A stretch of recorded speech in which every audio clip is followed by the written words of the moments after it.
Kembali lagi di channel Gola Elektrik. Di video kali ini aku akan berbagi tutorial, yaitu cara membuat kuesioner di Google Form. Namun sebelum kita membuat kuesionernya di Google Form, saran saya buat dulu yaitu draft atau konsep dari kuesionernya di Microsoft Word. Nah, untuk mempermudah atau mempercepat pekerjaan kita untuk membuat kuesionernya di Google Form. Nah, di sini sudah saya tentukan untuk judulnya. Nah, ini kuesioner kepuasan pelanggan terhadap layanan toko XYZ. Deskripsinya sudah, data responden, petunjuk pengisian, dan pernyataannya. Nah, jadi nanti saya tinggal copy paste pada Google Form. Oke, selanjutnya setelah kita punya draft atau konsepnya, selanjutnya kita buka aplikasi browser Google Chrome kita. Kita buka aplikasi browser Google Chrome kita, dan selanjutnya kita masuk ke Google Drive. Nah, kenapa harus masuk ke Google Drive, tidak langsung ke Google Form? Agar nanti file dari kuesionernya dan umpan balik dari responden tersimpan pada satu folder. Jadi kalian tidak capek untuk mencarinya, dan juga kita bisa dengan mudah menemukan file kuesionernya. Oke, jadi untuk masuk pada Google Drive, kalian bisa klik titik-titik persegi di bagian ini, kemudian klik pada Drive. Atau bisa juga ketikkan di address bar ini, yaitu drive.google.com, kemudian enter. Setelah kita masuk pada Google Drive, selanjutnya kita buat satu folder dengan cara klik pada baru yang ini, dan kemudian klik pada folder baru. Dan di sini buat namanya sesuai dengan kebutuhan kalian. Di sini saya buat kuesioner kepuasan pelanggan. Kuesioner kepuasan pelanggan, lalu klik pada buat. Nah, ini dia foldernya, saya double klik untuk membuka.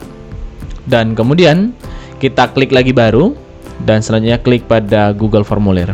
Nah, jadi nanti file kuesioner dari Google Formulir ini akan tersimpan pada folder ini, sehingga kita nanti mudah menemukannya, dan juga untuk membuat file spreadsheet atau timbal balik dari responden. Jadi kita klik pada Google Formulir yang ini. Oke, setelah kita masuk pada tampilan seperti ini, yaitu pada Google Formulir, selanjutnya untuk judulnya silakan isikan judul sesuai dengan kuesioner kalian. Di sini saya buat untuk judulnya lah kuesioner kepuasan pelanggan terhadap layanan toko XYZ. Jadi tinggal saya copy paste, saya copy lalu saya paste di judul ini. Oke, sudah. Dan selanjutnya untuk deskripsi. Nah, ini deskripsi. Kita buka lagi draft atau konsep kita.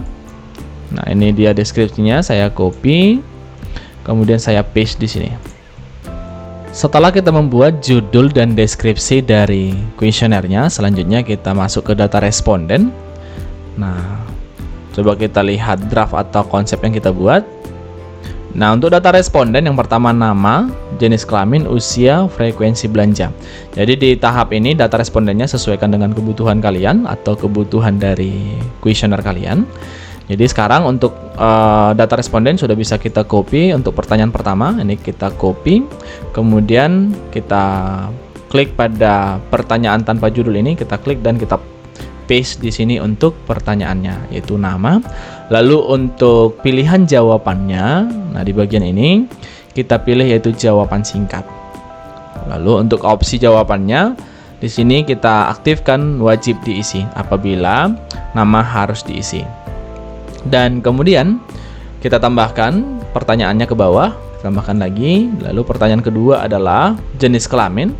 Ini kita buat jenis kelamin. Ini kita paste, dan selanjutnya pada pilihan jawaban di sini kita buat yaitu drop down. Nah, jadi nanti ketika diklik nanti bagian jenis kelamin, nanti akan muncul yaitu pilihan jenis kelaminnya.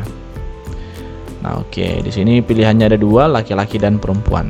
Kita copy, kemudian kita paste. Kemudian pada jenis kelamin kita aktifkan lagi untuk wajib diisi, dan kemudian kita tambahkan yaitu pertanyaan lagi ke bawah. Selanjutnya adalah usia. Nah, di sini saya paste lagi. Lalu pada pilihan jawabannya di sini saya buat kotak centang, dan saya masukkan untuk pilihan untuk usia ini 20 tahun. Nah, untuk format ini teman-teman, untuk usia ini kalian bisa buat seperti ini atau bisa juga hanya tes singkat saja, tergantung dari format dari kuesioner kalian. Aktifkan juga wajib diisi apabila usia harus diisi, dan kemudian selanjutnya kita tambahkan pertanyaan di bawahnya. Dan yang terakhir untuk data responden adalah frekuensi belanja. Nah, saya copy lalu saya tambahkan di sini frekuensi belanja, lalu pilihan jawabannya kita buat yaitu kotak centang, dan selanjutnya kita buat baru pertama kali pilihan yang pertama, dan yang terakhir lebih dari 3 kali. Nah ini, nah sudah. Jadi untuk data responden untuk kuesioner yang saya punya yaitu nama, jenis kelamin, usia, lalu frekuensi belanja, dan di sini saya lupa tadi untuk mengaktifkan wajib diisi. Nah jadi untuk data responden ini kalian sesuaikan dengan kebutuhan kuesioner kalian. Dan selanjutnya setelah kita buat data responden, selanjutnya kita tambahkan bagian. Nah, guna tambahkan bagian ini agar nantinya data responden dan pernyataan atau pertanyaan kuesioner kita tidak gabung. Jadi, kuesioner kita terlihat lebih rapi. Untuk menambahkan bagian, kalian bisa lihat di bagian ini. Nah, di sini ada icon sama dengan atau garis 2. Jadi, kalian klik ini untuk menambahkan bagian. Nah, yang ini. Kemudian di bagian 2 untuk judulnya saya buat adalah pernyataan. Nah, ini pernyataan. Ini judulnya. Atau sesuaikan dengan kebutuhan kuesioner kalian. Dan selanjutnya pada deskripsi saya akan lampirkan yaitu petunjuk pengisiannya. Nah, jadi teman-teman, mereka nanti bisa melihat petunjuk ini sebelum mengisi kuesionernya atau pernyataan atau pertanyaan sesuai dengan kuesioner kita. Nah, untuk petunjuk pengisian di sini saya sudah siapkan. Jadi saya tinggal copy paste, saya copy, kemudian saya paste di bagian ini. Nah, jadi untuk petunjuknya adalah untuk yang pertama sangat tidak setuju skornya 1, tidak setuju skornya 2, netral ragu-ragu skornya 3, kemudian setuju skornya 4, sangat setuju skornya 5. Nah, untuk skor-skor ini kalian sesuaikan dengan kebutuhan kuesioner kalian. Nah, setelah kita buat judul dan petunjuknya, selanjutnya kita tambahkan pertanyaannya dengan cara klik icon plus yang ini. Oke, selanjutnya kita buat pertanyaan atau pernyataan pertama. Nah, di sini toko XYZ memiliki tempat yang bersih dan nyaman. Nah, ini kita copy, kemudian kita paste di pertanyaan yang pertama ini. Kita paste di sini. Kemudian pada pilihan jawabannya, nah di sini saya klik dan saya pilihlah skala linear. Nah, saya pilih skala linear. Lalu untuk label pertama yaitu kita buat skor yang paling rendah yaitu sangat tidak setuju, dan yang paling tinggi adalah sangat setuju. Nah, di sini saya buatlah sangat tidak setuju. Sangat tidak setuju, dan kemudian skor yang paling tinggi adalah sangat setuju. Jadi untuk maksimal atau nilai yang paling tinggi adalah 5, yang paling rendah adalah 1. Oke, dan selanjutnya di sini aktifkan yaitu wajib diisi.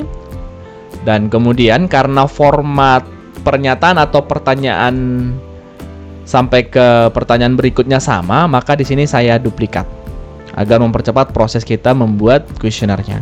Saya duplikat. Nah, jadi nanti kira-kira previewnya seperti ini teman-teman apabila kita sudah selesai membuat pernyataan pertama. Nah, seperti ini. Lalu kita salin lagi untuk pernyataan atau pertanyaan yang kedua. Nah, udah. Lalu selanjutnya saya duplikat lagi, dan di sini otomatis sudah aktif yaitu wajib diisi karena kita salin dari format sebelumnya. Oke, lalu pernyataan yang kedua, kemudian pernyataan yang ketiga, lalu pernyataan berikutnya kelima. Jadi kita tinggal copy paste.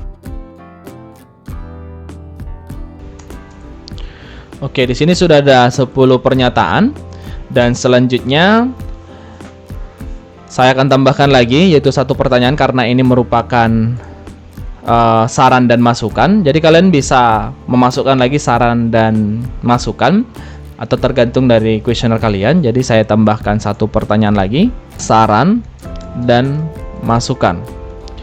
Lalu pada pilihan jawaban kita pilih adalah paragraf.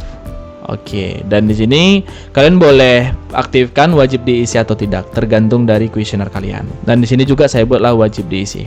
Nah, oke. Ini sudah selesai teman-teman, data Untuk responden sudah, lalu pernyataan atau pertanyaannya juga sudah. Dan selanjutnya untuk melihat hasilnya atau preview dari kuesioner kita, kalian bisa klik ikon mata atau paratinjo yang ini. Nah, ini dia hasilnya. Nah, kalian bisa melihat ini judulnya sudah, data responden, dan selanjutnya coba kita isi. Klik pada berikutnya. Nah, ini sudah muncul. Kita masuk lagi pada Google Formulirnya agar kita selesaikan untuk pembuatannya. Nah, jika kalian ingin membuat tampilan kuesioner kalian lebih menarik, kalian bisa masuk ke bagian ini, yaitu sesuaikan tema. Kalian bisa memilih tema warna apa. Nah, ini pilih warna apa yang kalian suka. Dan kemudian untuk headernya, kalian juga bisa memilih gambar yang sudah ada pada Google Formulir atau kalian bisa custom sesuai dengan keinginan kalian. Nah, di sini kalian bisa memilih-milih sesuai dengan tema dari kuesioner kalian. Nah, saya akan pilih yang ilustrasi yang ini, lalu klik pada sisipkan. Oke, nah ini sudah selesai, kita sesuaikan temanya dan warnanya. Dan selanjutnya, setelah kita selesai mengatur temanya, lalu kita berpindah pada sitelan. Nah, ini, dan kemudian di sini klik pada jawaban. Nah, jadi di sini kalian bisa membuat kumpulkan alamat email atau tidak. Nah, jika kalian memilih atau mengatur ini dikumpulkan alamat email ketika formulir ini diisi atau ingin diisi oleh responden, mereka harus login terlebih dahulu ke akun Gmail mereka. Nah, jika tidak, kalian pilih yaitu jangan kumpulkan. Nah, selanjutnya, jika kalian ingin responden bisa mengedit jawaban, kalian bisa mengaktifkan yaitu izinkan pengeditan responden. Jika kalian ingin responden mengeditnya, apabila ada yang salah, mereka bisa mengubah jawaban yang sudah dikirimkan. Lalu kalian juga bisa mengaktifkan batasi ke 1 jawaban. Namun jika kita aktifkan batasi ke 1 jawaban, maka mereka harus login menggunakan akun Google mereka. Lalu pada presentasi ini kita klik dan selanjutnya kita atur pada konfirmasi pesan. Jadi inilah pesan ketika responden selesai mengisi formulirnya. Jadi nanti muncul teks. Nah, di sana kita ketikkan sesuai dengan keinginan kita. Di sini saya buat terima kasih telah memberikan respon dan telah berbelanja di toko kami. Terima kasih. Nah, ini sudah kita buat untuk pesan konfirmasi. Selanjutnya kita klik pada simpan. Nah, untuk pesan ini kalian sesuaikan saja sesuai kebutuhan kalian. Setelah kita buat konfirmasi pesan, selanjutnya kita bisa publish kuesioner kita ini dengan cara klik pada publikasikan, dan selanjutnya kita klik pada kelola dan kita atur siapa saja yang bisa mengisi kuesioner ini. Kalian bisa klik di bagian ini dan pilih yang siapa saja yang memiliki link. Oke, jadi nanti siapa saja yang bisa mengakses link dari kuesioner ini bisa mengisi. Selanjutnya klik pada selesai kuesioner yang kita buat dan kemudian klik pada publikasikan. Setelah kita publikasikan kuesionernya, selanjutnya untuk menyalin linknya kalian bisa klik icon yang ini dan kemudian kalian bisa memperpendek atau mempersingkat URL-nya dengan cara klik pada persingkat URL agar tidak terlalu panjang, dan sekarang klik pada salin. Oke, sekarang linknya sudah kita salin dan link tersebut sudah bisa kita sebarkan atau kita share lewat sosial media, atau bisa kita buat dalam bentuk QR agar nanti responden bisa mengisinya. Oke, coba kita isi satu untuk melihat jawabannya. Oke, ini kita isi. Untuk namanya saya buat Rian, jenis kelamin laki-laki, umur 31 sampai 40, frekuensi belanja di sini saya buat 1 sampai 3 kali, lalu kita klik berikutnya. Oke, selanjutnya akan muncul di bagian ini pernyataan, lalu petunjuknya di bagian ini, lalu responden tinggal mengisi. Nah, di sini coba saya buat 3, 4. Nah, ini kita tinggal isi saja. Oke, di sini saya buat mantap. Nah, ini sebagai contoh, lalu klik pada kirimkan. Dan setelah kita kirimkan akan muncul yaitu konfirmasi pesan. Ini tadi yang kita setting. Lalu jika responden ingin mengedit, mereka bisa mengedit seperti ini. Nah, coba kita lihat untuk jawabannya. Nah, di sini bisa kita lihat jawaban dan di sini rekapnya. Oke. Kemudian selanjutnya, untuk membuat spreadsheet atau file Google Spreadsheet-nya agar ada rekapannya, kalian bisa klik pada link spreadsheet yang ini. Klik di sini, dan selanjutnya untuk judulnya kalian buat adalah recap responden. Nah, sesuaikan dengan nama yang kalian inginkan, lalu klik pada buat. Oke. Maka otomatis akan muncul di sini rekapannya. Apabila nanti ada yang mengisi lagi, ini akan terupdate secara otomatis. Jadi untuk file rekap responden ini atau file dari Google Spreadsheet ini sudah tersimpan pada folder yang sudah kita buat pada Google Drive tadi. Nah, coba kita close seperti ini dan coba kita buka, yaitu Google Drive kita. Nah, yang ini. Nah, bisa kalian lihat di sini ada dua file. Nah, ini dia file dari Google formulirnya atau kuesionernya, dan inilah rekap Google Spreadsheet-nya, yaitu rekap dari responden. Oke, ini tinggal kita double klik untuk melihat. Oke, dan ini untuk rekap respondennya sudah muncul di sini. Nah, jadi sudah tersimpan di satu folder. Nah, jadi itu dia cara membuat kuesioner di Google Form. Jadi kalian bisa mengikuti step by step yang sudah saya jelaskan. Dan jika ada hal yang kurang jelas, kalian bisa komen di kolom komentar agar bisa kita diskusikan. Cukup sekian, terima kasih.